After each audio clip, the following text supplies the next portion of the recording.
Thank you very much, Deputy McAuliffe. Deputy Catherine Connolly is using the 5 minutes from the Rural Independent Group. It's ironic that I've got 5 minutes courtesy of Deputy Matthew McGrath, and I want to thank him on the record. There isn't a substance strong enough to calm me down after listening to the nature of this debate.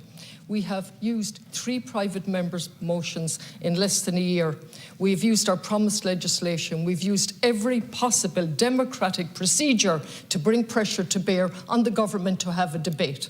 And when we have the debate, not a single female TD from the government side comes in to participate. Not alone that, but we have male politicians coming in who I have the greatest respect for on a personal basis, using the time to obfuscate, to confuse, to talk about a strategy that was discussed earlier today, and not the issue, which is the ownership of the National Maternity Hospital.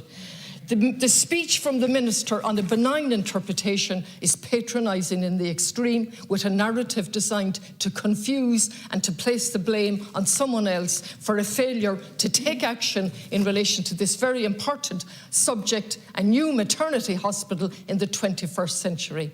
On a malign interpretation, it is positively insulting that you would use 3 pages of a speech to use a page and a half to give us a background, to tell me and my colleagues here how important this is, when we have begged, implored and stood up here to say, let's build a national maternity hospital on a public site owned and run by the state. Over and over.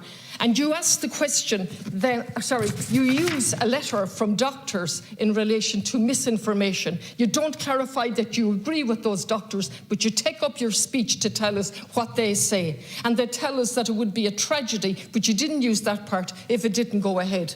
We all think it would be very wrong if the hospital didn't go ahead. There's a whole history here. And let's look at the history very quickly. 2008, KPMG recommends the co-location. 2013, the former Minister, Dr. James Riley, announces the move. So from May 13 onwards, there's been a delay, unacceptable on every level, but not caused by the opposition. How has it been caused? Let's look very briefly in the time I have, courtesy of Deputy Matt McGrath, because of the disinformation that's going out here today. Let's look at what happened. We had the Sisters of Mercy telling us, in courtesy of the Times, April 17, the Irish Times reports that the Sisters of Charity will own the new publicly funded National Maternity Hospital, and the budget was 300 million, and it goes on. By May 17, after public outrage, we're told, after a month of sustained public and political opposition, the Sisters of Charity announced they're going to withdraw, and they kindly tell us they're going to give us as a gift to us, to the country. But they don't give it as a gift. A new company is supposedly formed and nothing to do with openness or accountability. We still haven't got that gift. Maybe the gentleman here might ask, why did that gift not become a gift? And why hasn't the National Maternity Hospital been built on that site that was being gifted? And what have we got? We've got loads of questions here from all of the opposition in relation to what is the nature of this. And the Minister comes in here today and gives us reassurances. I don't want reassurances. I want to make up my own mind based on documents before me in an open and accountable fashion, and that hasn't happened. And so we go back. We were looking at a 9-year lease with a 50-year option to renew. We were looking at a 909-year lease. We were looking at a 199-year lease. Why? Why are we doing all this? Because the Sisters of Mercy or their agents have absolutely refused to give over the site, either as a gift or to sell it. Absolutely refused. So the question has to be asked, what is behind that refusal?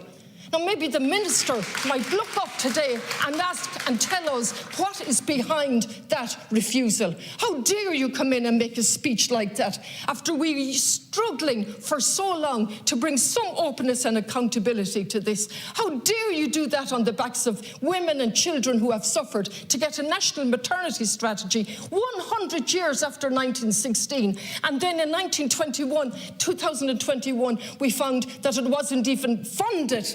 and it's only been funded from 2021 on the backs of women, Savita Halapanavar in Galway, Portlaoise, Portiuncula, and I could go on, not to mention the hospitals in Lourdes and all of the things that happen to women. How dare you come in and twist the history and tell us a narrative that fits the boys' club?